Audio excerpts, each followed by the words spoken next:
বিষ্ণু ইসা ইসলাম হুনাইনের যুদ্ধ শেষে ফিরতেছেন, পথিমধ্যে বেলাল রাদিয়াল্লাহু তাআলা আনহু আজান দিচ্ছেন। তো পাশে ছিল মুশরিকদের একটা পল্লী, কিছু মুশরিক তরুণ, তারা আজানকে ব্যঙ্গ করতেছে। মনে কষ্ট পাওয়ার মতো ব্যাপার না? কিন্তু বিশ্বনবী ওইখানে দেখেন কি খুঁজলেন। বিশ্বনবী খেয়াল করলেন কণ্ঠটা বড় সুন্দর, দরাজ গলা। বিশ্বনবী সাহাবীদেরকে বললেন ধরো, সবগুলারে ধরে বিশ্বনবী সামনে আনা হলো। ওরা হাঁটু গেড়ে বসলো। বিশ্বনবী বললেন তোমাদের মধ্যে কে যেন ব্যঙ্গ করে আজান দিচ্ছিল, তার গলাটা বড় উঁচু।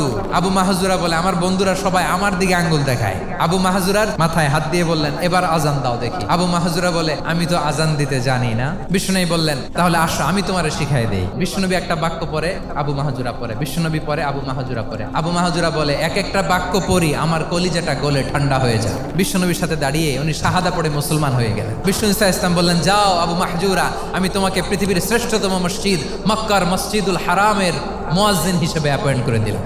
দেখছেন কিভাবে ট্যালেন্ট হান্টিং করতে হয়।